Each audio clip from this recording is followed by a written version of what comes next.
Самарканддагы айыл өкмөтүндө Ак Татыр, Ак Сай айыл өкмөттөрүндө болдум. Эми баарын айтып отурбайын.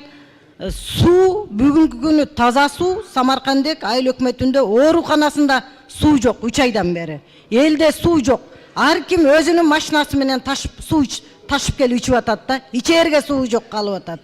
Урматтуу төрага бир протоколдук тапшырма кылып, башканы күтсө болот. Бирок таза сууну күтө албайт да.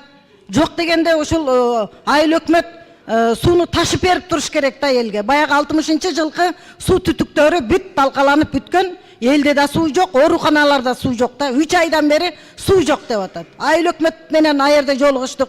Акимге чейин айттык. Чечилбей аткан маселе болуп атат. Анан бала бакча, мектеп, көйгөйлөрү өтө көп экен. Спорт комплекстер жок ал жерде.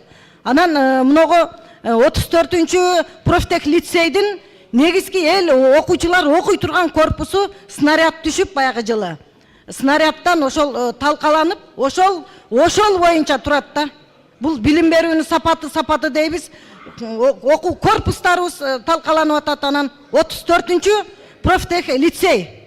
Ушуну да бир протоколдук тапшырма берип коюп, ушуга бир көңүл бурсак да, эртең мүмкүн Камчыбек Кыдыршаевич барып кала турган болсо, анан ушул маселе дагы анан чоң маселе болуп, суу жок элде. Башканы күтүп турсак болот. Сууну карап бергиле.